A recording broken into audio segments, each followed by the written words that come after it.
You can imagine my surprise when I received a message from Pastor Todd reminding me of the lectionary for this week. When I learned that the Genesis scripture was from the 21st chapter, not the 2nd chapter, as I had originally written down.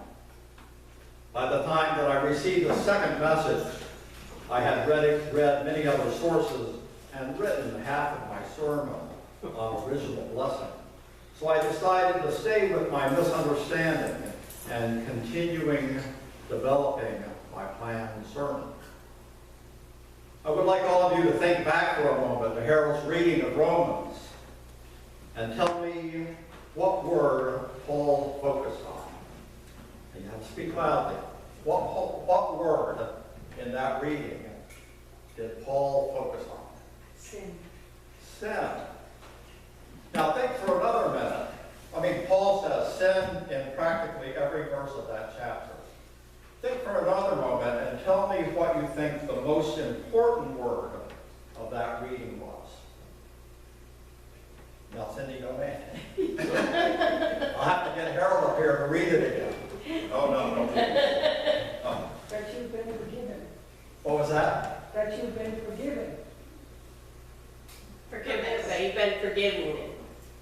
An important word, not the one I selected, but an important I would word. say resurrection in The word that I selected was grace. okay. One time in that whole chapter that Paul was talking, he only talks about grace one time. Reading that verse again, what shall we say then? Are we to continue in sin that grace might increase? Grace, one of the keystones in our relationship with God. Let's talk about Paul for a moment. We know he was a Roman citizen. He was a member of the temple police, what we know as the Sanhedrin. He was steeped in the law. He was a man of the law. Or as an attorney friend of mine who likes Paul a lot says, it is because Paul is a litigator. We also know that he was present at the stoning of Stephen, who was the first martyr follower of Jesus. But we must keep in mind that frequently the focus of Paul is different than Christ. And we worship Christ, not Paul. Christ was a person of inclusion. He valued forgiveness. He forgave and only commanded that the person sin no more. In other words, he wanted people to follow God and worship him. He wanted us to stop missing the line. In fact, when we say Jesus the Christ, we are really saying Jesus the Anointed One, from the root word that Christ comes from. Or we say Jesus the Leader. Paul, in his many letters, was speaking or writing to a misguided people. In this case, the Romans. The Romans who followed many gods and who believed that sensual pleasure and the material world was the reward for honoring those gods. Most of us, maybe all of us here this morning, were raised in the church. And although we may miss the mark, we don't usually worship multiple gods. And we are concerned with our spiritual life. When I first read these two chapters in preparation for today's sermon, I realized that the Genesis chapter speaks of disobedience, whereas the Romans chapter talks about sin. The curious piece of this is that Adam and Eve only got one bite of the apple before being expelled from the garden. And Paul, in a serious but joking manner, is wondering if grace is extended with the forgiveness of sin. Does that mean that we should sin more so that we receive more grace? His conclusion is that that is not the way to grow in grace. As he said, may it never be, for sin shall not be the master over you, for you are not under the law, but under grace. The scripture from Genesis that we heard earlier is the second creation story. And as we all know, the first chapter of the Bible contains a slightly different version of creation. Some authors have said that the first chapter represents the creation from God's perspective, the creation from above. And the second chapter represents the creation from man's perspective, the creation where Eve comes out of man, rather than in the first chapter where it says, and God created people, male and female made he them. I don't know whether or not this is correct, so I will ask all of you to ponder on it. Now, some of you may have read or heard that the Bible creation story was just an updating of the pre-existing Mesopotamian creation story, updated to fit in with the belief in one God rather than many gods. However, few things could be further from the truth. In the Mesopotamian story of many gods, the gods were sort of like rowdy adults, maybe Friday night at the local gin mill, who fought with each other, had to work, and had all the attributes of humans. However, they also had the power to create. The humans that they created then had to do all the work and were sexless, sort of like the robots that are being created today. Through this creation, the gods could play and rest all the time. How different from our creation story. Our God, a loving God, created man and woman in his image. Male and female made he them. And as God's creation, they could walk and talk with God. At one time in my life, I thought that Eden was a small place, sort of like our garden at home that Cindy has created. But if you follow the creation story, you soon learn that it was a large garden with plenty of space to meet all the needs of God's creatures. The Bible identifies its location as being in the Fertile Crescent.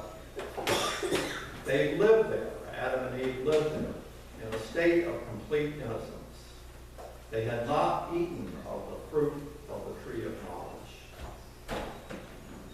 In the Bible, the Garden of Eden was the perfect place for man and woman. Everything was provided for them, and they could be in continuous communication with God. When God created the universe out of chaos and our planet for us, he saw that it was good. As it says in the first chapter, verse 31, and God saw all that he had made, and behold, it was very good. There is no place in the creation story where he looked at his creation and said, uh-oh, this doesn't look quite good. In fact, it was not until 400 years after Christ that Augustine came up with the idea of original sin. However, as unfortunate it is, this idea continues to pervade our thinking today.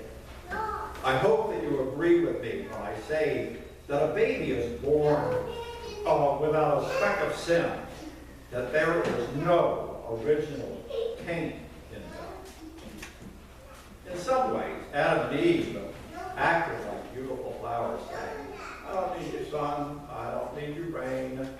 The flowers, in its effort to state its independence by becoming self-sufficient, would quickly wither and die.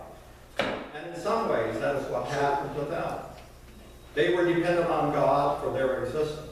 And when they were tempted and ate of the fruit of the tree of knowledge, they created a fence between them and the garden, but not a wall between them and God.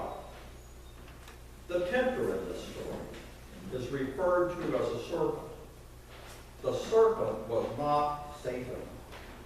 As an aside, at one time a serpent was thought to have wings and was then forced to slither on its belly.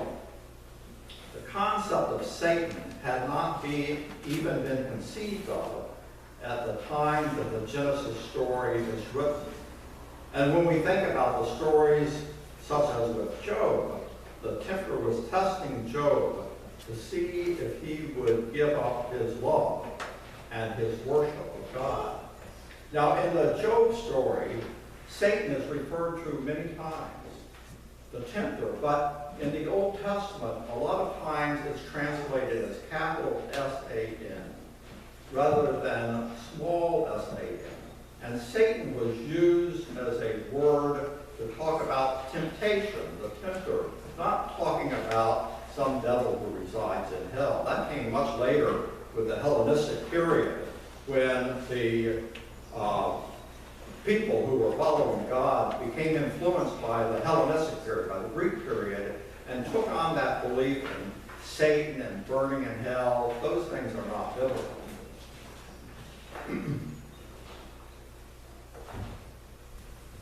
So then, why do we need to know all of this stuff? And what do we do with it? Well, in my mind, the question becomes, do I, or do we, aspire to the Eden experience?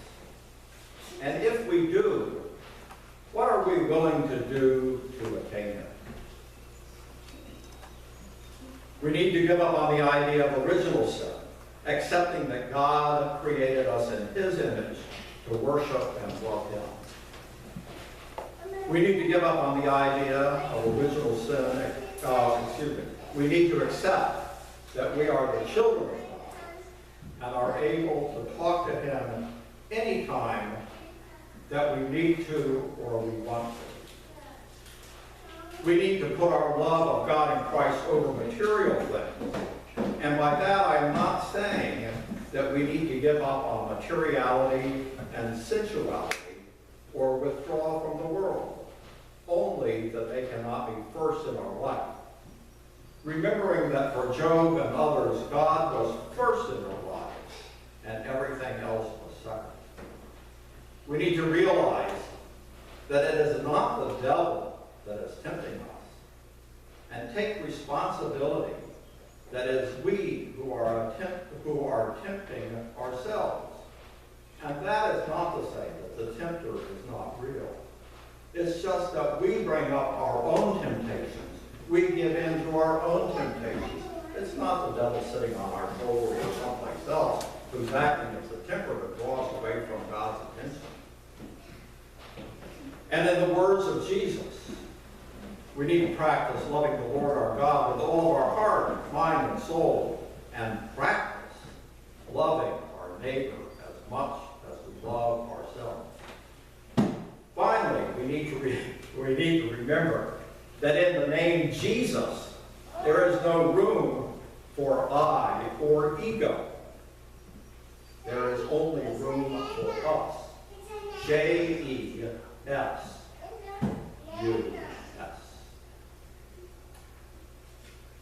And all the people of God